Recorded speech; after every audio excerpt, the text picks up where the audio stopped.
కొంచెం ఎన్నికి తీసుకురావా మురళీ నాయక్ అర్థం లేదు కదా నాకు రెడీ మరణం ఈరోజు భారత జాతి యావత్తు శోకిస్తూ ఉంది. అతని త్యాగం తమ్ముడు ఈ దేశం ఈ జాతి మర్చిపోదు. ఈ కుటుంబానికి ప్రభుత్వాలే కాకుండా మనమందరం కూడా అండగా ఉండాలి. నెక్స్ట్ ఈ మీడియా కవరేజ్ అనేది కొంచెం ఆ టెంట్ కింద పెట్టిస్తే మీరు ఇది గ్యాప్ వస్తుంది. ఇదే లాస్ట్, ఇది అయిపోతానే అక్కడ పంపించారు. గొప్ప దేశభక్తుల్ని కోల్పోయిన సందర్భంలో ప్రతి ఒక్కరికి ఇది ప్రేరణ. దేశం ఫస్ట్, కంట్రీ ఫస్ట్ అనేటువంటిది ప్రతి ఒక్కరికి రంగా డ్యూటీ ఎక్కడ ప్రేరణ కలిగింది. మీకు ఎక్కడ మురళి ఈ కుగ్రామం నుండి వచ్చి ఈరోజు దేశం మొత్తం ఒక చీఫ్ మినిస్టర్ ఒక ప్రైమ్ మినిస్టర్ చనిపోతే కూడా ఇంత గౌరవం లక్షల మంది ఈరోజు పార్టీలకు అతీతంగా అందరూ కూడా దానికి శ్రద్ధాంజలి ఘటించేటువంటి ఈ బాధలో కూడా ఆ గొప్పతనాన్ని మీడియా మిత్రులు కూడా అట్లా కొంచెం ముందుకు పోతే మంచిది. సహకరించండి మాకు. ఇక్కడ కొంచెం పబ్లిక్ ఎక్కువ లేకుంటే బాగుంటుంది. ఉండి కూడా తల్లిదండ్రి శోక సంపదలు ఉండి కూడా అటువంటి గొప్ప కొడుకుని కన్నామేని వాళ్ళకి ఆ తృప్తి ఈ బాధలో కూడా వాళ్ళకి అది వ్యక్తం చేస్తూ ఉన్నారు. సో నేను కూడా ఒక స్వాతంత్ర సమరయోధిని కుటుంబం నుంచి వచ్చిన వాడిగా ఈ దేశాన్ని అనుక్షణం రక్షించేటువంటి వీరమరణం పొందినటువంటి ఆ కుటుంబానికి ఆ కుటుంబం తరఫున ₹1,00,000 చెక్ కూడా ఇవ్వడం జరిగింది. డబ్బుతో కొనలేము, కానీ ఈరోజు అందరూ కూడా కేవలం ప్రభుత్వాలే కాదు అందరూ కూడా ఈ కుటుంబానికి అండగా ఉండాలి. మీకు ఒక మురళినే కాదు కొడుకు, మేమందరం కూడా మీ కుటుంబ సభ్యులని వాళ్ళకి ధైర్యం చెప్పాల్సినటువంటి సందర్భం ఉంది. మీ ఆత్మకు శాంతి కలగాలని వాళ్ళ తల్లిదండ్రులకు కుటుంబ సభ్యులకు ఆ దేవుడు ఆ ధైర్యాన్ని ప్రసాదించాలని. ఏది ఏమైనా ఇతని త్యాగం వృథా కావద్దు. పాకిస్తాన్ ఉగ్రవాదులు చివరి ఉగ్రవాదిని కూడా ఏరివేసేంత వరకు ఏరివేస్తేనే ఇతని ఆత్మకు శాంతి కలుగుతుంది.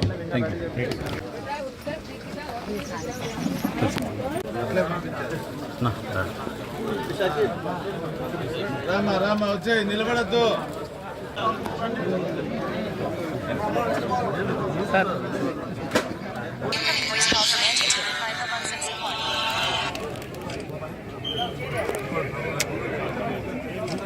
చేయండి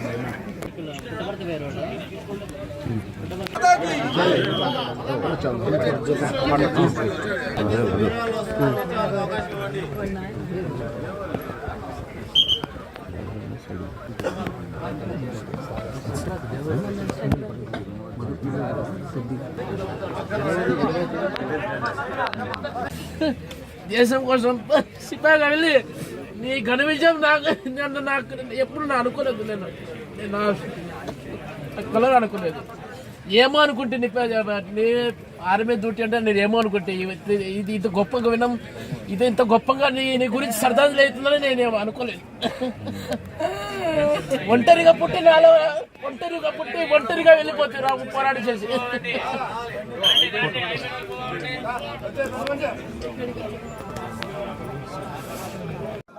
పాకిస్తాన్ కూడా ఏకంగా భారతదేశం పైన రాత్రికి రాత్రి మిసైళ్లు కానివ్వండి, డ్రోన్లు పంపించి మన కీలకమైన ఇన్స్టలేషన్స్ పైన అటాక్ చేయాలన్న ఆలోచనలు ఉన్నప్పుడు మన జవాన్లు దేశానికి నిలబడి మేము నిలబడతాం, మేము పోరాడతాం, దేశాన్ని మేము కాపాడతాం చెప్తాం జరిగింది. కుటుంబాలకి దూరంగా, తల్లిదండ్రులకి దూరంగా వాళ్ళు అక్కడ ఉండి దేశం కోసం అహర్నిశలు నిలబడుతున్న వ్యక్తులు. ఈరోజు జవాన్లు అక్కడ నిలబడారు కనుకనే, పోరాడుతున్నారు కనుకనే భారతీయులు ఆంధ్రులు మనం ఇక్కడ హాయిగా బతికే పరిస్థితి. దాంట్లో మొన్న జరిగిన దాడిలో మన నాయక్ చనిపోతాం జరిగింది. మురళీ నాయక్ చిన్నప్పటి నుంచి కూడా మిలిటరీకి నేను ఉంటాను, నేను చనిపోతే భారతదేశ జెండా కప్పుకుని చనిపోతానని పదే పదే అతని కుటుంబానికి చెప్తాం జరిగింది. కుటుంబానికి ఏకైక బిడ్డ మురళీ నాయక్. చిన్నప్పుడు వాళ్ళ అవ్వ తాతతో పెరిగిన వ్యక్తి. దేశం కోసం నిలబడతాను, దేశం కోసం పోరాడతానని చెప్పిన వ్యక్తి మురళీ నాయక్. ఇంత చిన్న వయసులో మురళీ నాయక్ చనిపోతాం నిజంగానే చాలా చాలా బాధాకరం. ఆ కుటుంబానికి అటు కేంద్ర ప్రభుత్వం ఇటు రాష్ట్ర ప్రభుత్వం అండగా నిలబడుతుంది. గౌరవ ముఖ్యమంత్రి గారు మాతో మాట్లాడారు, ఉప ముఖ్యమంత్రి గారు, అదేవిధంగా హెల్త్ మంత్రి మన సత్యకుమార్ గారితో మాట్లాడి ఆ కుటుంబానికి ప్రభుత్వం నుంచి ఆర్థిక సాయం కింద 50 లక్షల రూపాయలు, దాంతోపాటు 5 ఎకరాల భూమి, ఇల్లు కట్టుకునేదానికి 300 గజాలు ప్రభుత్వం అందజేస్తాం జరుగుతుంది. అంతేకాకుండా కుటుంబాల కోరిక మేరకు కుటుంబంలో ఎవరికైనా ఉద్యోగం ఇస్తే, ప్రభుత్వ ఉద్యోగం ఇస్తే బాగుంటుందని అడిగారు. కుటుంబంలో అంటే బిడ్డలు ఎవరు లేరు, ఒకే బిడ్డ కనుక తండ్రికి ప్రభుత్వ ఉద్యోగం ఇవ్వాలనేది కూటమి ప్రభుత్వం నిర్ణయిస్తాం జరిగింది. ఇంతేకాకుండా అంత్యక్రియలు సొంత భూమిలో జరుగుతుంది కనుక మెమోరియల్ కూడా కట్టాలని నిర్ణయించాం. ఇంకో పక్కన జిల్లా హెడ్ క్వార్టర్స్ లో కాంస్య విగ్రహం కూడా ఏర్పాటు చేసి కేవలం తెలుగులే కాదు భారతీయులు మురళీ నాయక్ ని ఆదర్శంగా తీసుకునే విధంగా ప్రభుత్వం ఉంటుందని తెలుపుకుంటూ ఇప్పుడు గౌరవ ఉప ముఖ్యమంత్రి పవనాన్ని మాట్లాడాల్సిందిగా కోరుతున్నాం. మన లోకేష్ గారు చెప్పినట్టుగా దాదాపు 50 లక్షలు ఎక్స్గ్రేషియా ప్రకటిస్తా ఉన్నారు. అలాగే ఒక 5 ఎకరాల పొలం అని కూడా తెలియజేశారు. అలాగే 300 గజాలు ఇంటి స్థలం అని కూడా అనౌన్స్ చేశారు. అలాగే ప్రభుత్వంలో వాళ్ళకి ఎవరికైనా సరే వాళ్ళ నాన్నగారికి కానీ ఎవరికి కానీ ప్రభుత్వ ఉద్యోగం కూడా ఖచ్చితంగా ఇవ్వాలనేది కేబినెట్ లో ముందు పెట్టి నిర్ణయం తీసుకుంటాం.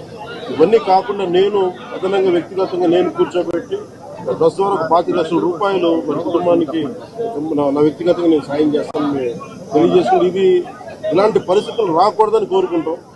కానీ దురదృష్టవశాత్తు ఇలాంటివి జరిగినాయి.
బాసిన మురళీ నాయక్